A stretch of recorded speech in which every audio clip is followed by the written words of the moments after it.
A new year means a new adventure. Lured by the call of treasure and adventure, I donned my 2 best kitchen knives and set out into a newly discovered labyrinth in the woods.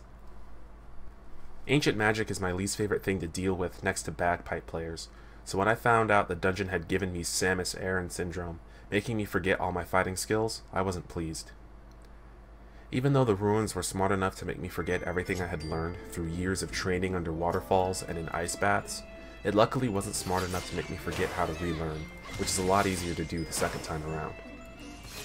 I was determined to not only show how deadly someone with dwarfism can be with 2 chef's knives, but also that Western nerd magic would lose to superior ninjutsu. Making my way through rodents and sentient torchlights, I got to work on progressing through the maze. Things were off to a good start as I started filling my pockets with various types of steroids that were sure to come in handy later on. And after slicing up Bambi's extended family and showing Tom how to properly take out a mouse, a jihadist goblin snuck up behind me.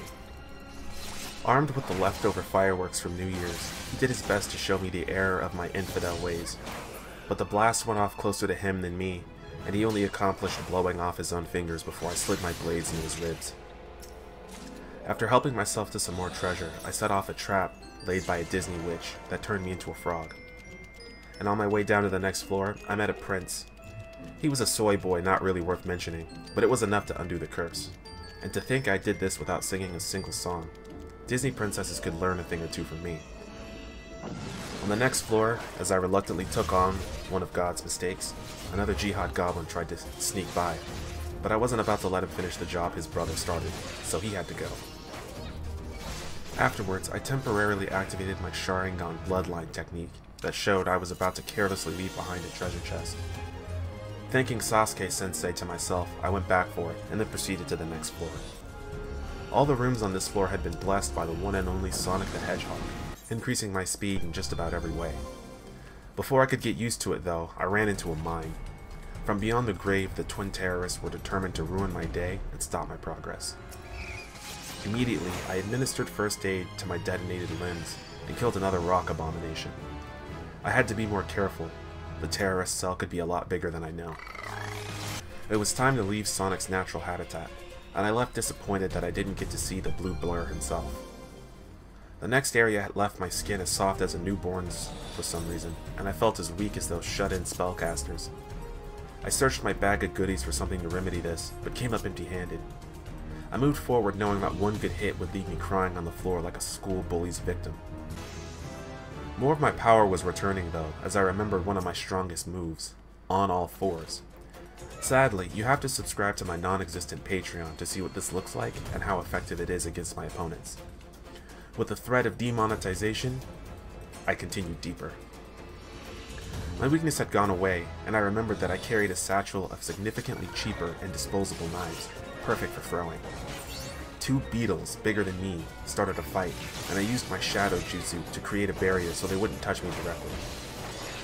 Chanting EDF at the defeat of each of the giant bugs, I took it upon myself to kill their children. It was the merciful thing to do, because almost all orphans go on to become ninjas, and nobody likes ninja bugs. Just ask Shino. The next floor had the opposite problem of the previous one. Jock juice permeated through the air, and I felt as strong as an NFL player. Good thing too, because I needed all the strength to send a crab spider to hell. Doing so reawakened my hide ability, but since it was unlikely I would run into any Catholic priests, I figured I'd probably never use it. My pockets were exploding with strength and defense steroids, so I used as much as I could without stopping my little heart. The creatures on the next floor were in for a world of hurt. My bloodlust, however, was interrupted by an ancient radar I activated a few floors ago. It was signaling me that some really dank loot was in my area. I feverishly slaughtered my way to it before moving on.